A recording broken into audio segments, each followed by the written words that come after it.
Let's go! Who is going to be the number 2 option behind KAYSHON BOUTTE?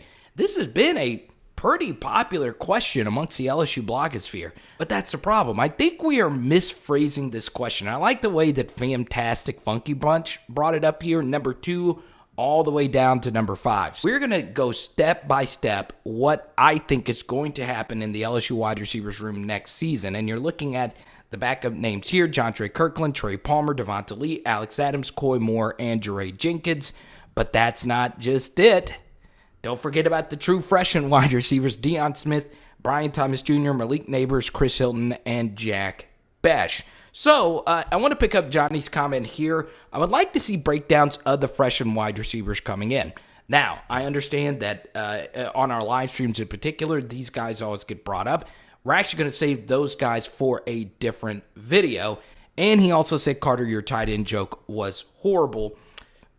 Not the first time I've bombed. I've bombed thousands of times on stage. But in the top right corner was part 1. We actually did it on Cole Taylor and Eric Gilbert and how that affects this wide receiver room.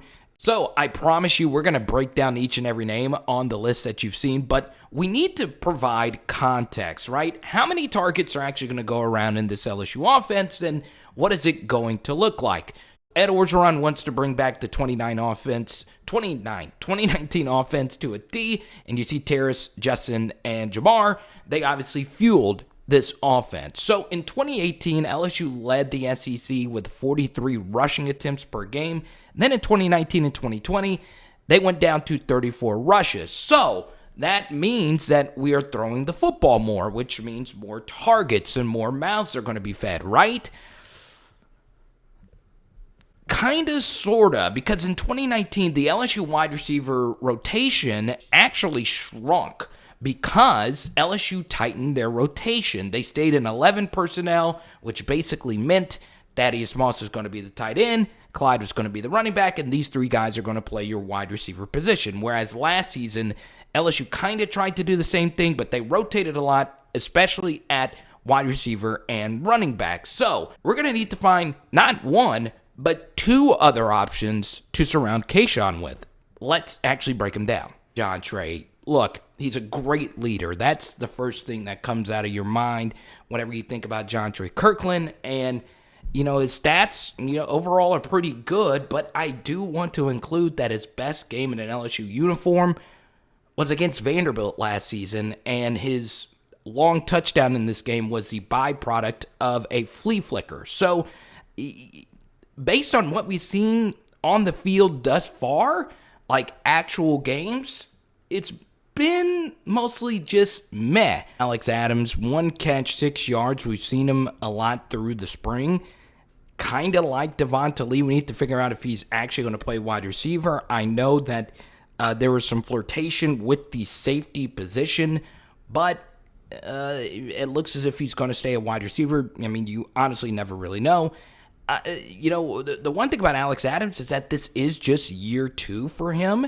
So the next 2 names I want to touch on here are Trey Palmer and Devonta Lee. So Devonta Lee is one of these guys that had a huge spring. Outside of Jontre Kirklin, no wide receiver did more for his stock in the spring than Devonta Lee, because he wasn't even a wide receiver last season. He was a quote-unquote linebacker who was moved to tight end so they can have enough available tight ends on the roster, because you needed to have a certain amount of players at each position to play games last season.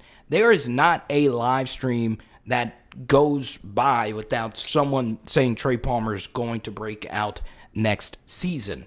Now, I want to show you a few interesting graphics here. This was from a NOLA.com YouTube video. Trey Palmer and Devonta Lee want to play together in college. And this is, very interesting because one's from Amite and the other one's from Kentwood, big-time Louisiana towns that have, produced some big-time celebrities. And they are best of friends. Now, I don't know if they're still best of friends now in college. More than likely, they're probably still friends at the next level. So we are waiting for both of them.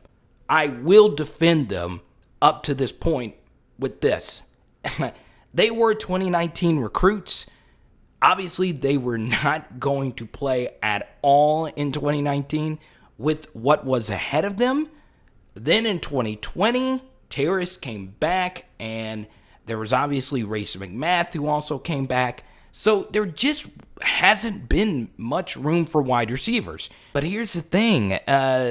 They were both beat out, though, by Koy Moore and Jaray Jenkins for snaps and targets last season. I got to give Koy Moore a lot of credit. Julie Bodwin, who is a reporter, I believe, for Tiger Details, I thought I saw her tweet this out, but she said Koy Moore is one of the hardest working athletes, if not the hardest working athlete she's ever been around, and his work ethic was backed up by KAYSHON Boutte when he was asked about the summer of 11,000 catches.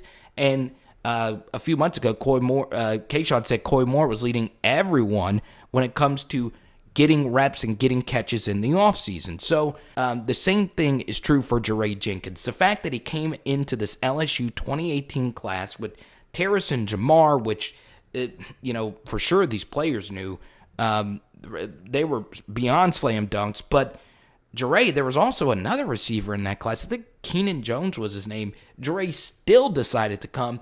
And even before last season, his name wasn't even brought up at all in any conversations. Then he shines in that Mississippi State game, and he never looked back. He basically played a lot in every game wire to wire. So, look, which one of those two guys are better, or are any of these other guys better? You're looking at a collection of statistics here from Clark at SEC StatCat. And let's take a look at the Jaray and Koy. Let's compare those two in particular. So when it comes to targets, Jaray got more, but he also played more. He obviously had more yards, and he had more catches. So you see there, he had only one more catch than Koy Moore, and he had a lower catch percentage. Now, a lot of people get this stat mixed up with drops. It's actually the exact opposite, and we'll get that in a second. Koy Moore had a little bit of a drop issue. Catch percentage basically means how many times on targets did you catch the football? And there is a reason why Jaray's catch percentage is down. This is target share, the amount of targets you got per team. As you can tell, KAYSHON and Terrace took up half the targets, and Jaray was third on the team in target percentage. But this is where things get interesting, and we get into modern football theory, all right? And this is actually going to tie in with some of the defensive film studies we're going to do coming up. Now, the number one stat that is proven to show teams to win more than any other, it's explosive plays. So, the guys that are the most valuable players in the sport of football are the guys that contribute to explosive plays. Wide receivers that can get down the field and stretch defenses are more valuable than those that don't. And that, to me, is the gaping hole between Jaray Jenkins and everyone else on this team practically, but most notably Koy Moore, since those are the two guys we like to compare themselves to. So you see Jaray Jenkins, yards per target here, 10.45. So that means every single time we targeted him, he averaged 10.4 yards per target, which is pretty daggum good. Then we get 2 yards per catch. Jaray, even KAYSHON Boutte, the deep threat assassin, on yards per catch. Now, his sample size was smaller because obviously, KAYSHON caught more balls and were targeted more. But still, 17.26 yards per catch is ridiculous. Go all the way down here. Out of all the wide receivers that had 15 catches on this team, the only one to average less than 10 yards per catch was Koy Moore. So you notice here, Jaray Jenkins doubled that of Koy Moore when it comes to yards per catch, which means Koy Moore is an intermediary receiver. That's why his catch percentage is higher than Jaray Jenkins, because he doesn't run as deep a routes.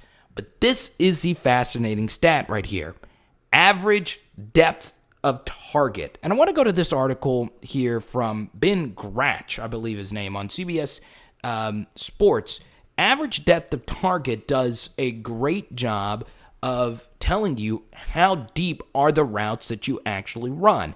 And for Jaray Jenkins to play as much as he did and have such a high average depth of target, that means that Jaray Jenkins not only got down the field, he was also able to separate and give a quarterback an opportunity to even throw the football down the field. So ADOT is a good predictor of guys that actually get down the field and stretch defenses. My head might be blocking this right here. Air yards and ADOT help us qualify a player's role in which targets alone can't.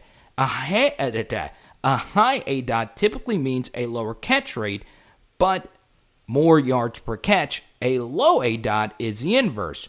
Players with low ADOTs do tend to gain more yards after the catch on average. And I know Koy played the slot, so his ADOT, it's going to be more underneath routes. And obviously Jaray didn't play the slot. He was more of an outside receiver, but he did line up at slot some. I still want you to see how these numbers actually play out, though. That should mean Koy Moore's YAC should be high from last season. So here's ADOT. Let's take a look at YAC percentage. The percentage of your receiving yards that came after the catch. And here's the thing. Koy Moore had a low yard after catch percentage, or 26% of his yards on higher percentage targets. That means he made a bunch of catches on underneath routes and he didn't break a bunch of tackles, where Jaray Jenkins, despite having such a high ADOT, he also had a high yard after catch percentage. That's what makes KAYSHON so great. And yes, a lot of this came in that one game against Ole Miss, but nearly 50% of his yards were after the catch, while at the same time having a relatively high ADOT. That's why he's so great. And the same thing is true here. The average yards after the catch, Koy Moore, the same thing. And once again, Jaray Jenkins is right here, second on the team, average yards after the catch. Because you guys see this, right? Normally when you catch a deep pass, there's normally a D-back all over you, and you normally go straight down. That was not the case with Jaray Jenkins. There was a good example of that against Florida. He had not one but two catches where not only did he catch it deep on Marco Wilson, he also broke tackles. Okay? First down gain percentage. How many times did you gain first downs when you caught the ball? 73% of the time with Jaray Jenkins, right? So that is pretty good. Now, as you're seeing here with all these stats, it's not as much anti-Koy, but more pro-Jaray. It's pretty crazy. Now, same thing here. Air first downs. That means you caught the football past the first down marker through the air. Once again, Jaray Jenkins. KAYSHON led the team with drops, but that's because he was targeted more, right? Drop percentage would do a better job of accurately portraying drops, right? Trey Palmer, high drop percentage with 3 drops on 15 targets. Koy Moore second in drop percentage. 1 out of every 6 targets he dropped, which obviously is not good. And then, of course, here's Jontre, 3. Only 3 guys on the team with double-digit drop percentage. And once again, Jaray Jenkins, despite having a high ADOT, which means more often than not you're going to be going up for more contested catches and air yards and all those things, Jaray Jenkins was our most reliable receiver by far when it comes to drops. 7.89 drop percentage, which is pretty daggum incredible. So I'm looking at you. Yes, you watching this video right now. I know you've already subscribed. I know you're going to be at the live streams. But now we have done this together. We've crunched through the numbers. We've looked at the backgrounds of each and every one of these players. And I understand each and every one of these guys can break out, but it's time to definitively list our number 2 option, and it is none other than Jaray freaking Jenkins.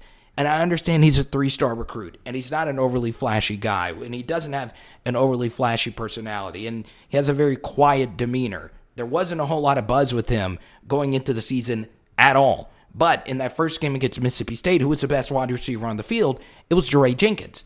Outside of course, Terrace Marshall, but he had a few drops. But he broke out then and never really looked back. And then this offseason, not a whole lot of buzz in the spring. Didn't have a huge spring game, even though he got lit up pretty bad one time by Dwight McGlothern. But Jaray Jenkins does the little things on and off the field to make this team great, and it's time to give this guy his rightful shine. And I know so many pieces say, well, this guy could be the number 2, and this guy could be the number 2. It's time to cut it down. Let's tighten this rotation. And I think it'll help out getting Jaray as that solid number 2 opposite KAYSHON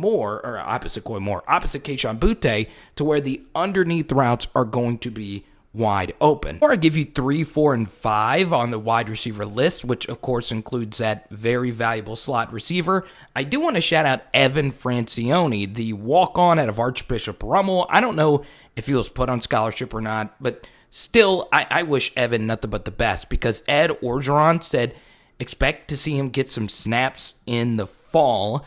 Now, I don't know if he meant at special teams or at wide receiver. It's highly unlikely he actually gets snaps at wide receiver.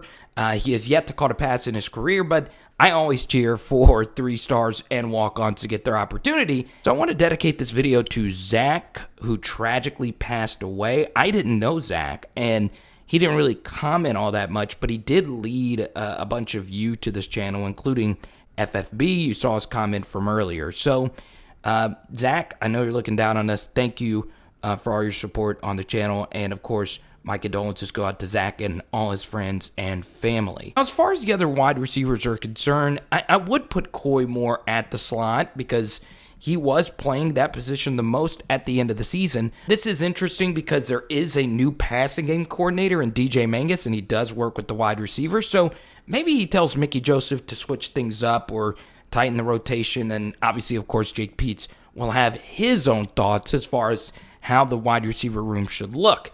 So I know you guys want to talk about the true freshman wide receivers so badly. Deion Smith, obviously Chris Hilton, Jack Bech, Malik Neighbors, Brian Thomas Jr., but we are going to save that for a separate video because there's some interesting research that is pretty accurate at predicting which ones are actually going to be the studs, and I'll save that for another video for wide receiver week. It's been so much fun, and if you do want to know who I think is ahead of the competition right now, boom, you can click this video right here flashing and right in front of your eyes. And I do ask Koy Moore to make a slight position switch in this video. It is Power Hour LSU. Boom! Chicken wings. Let's go!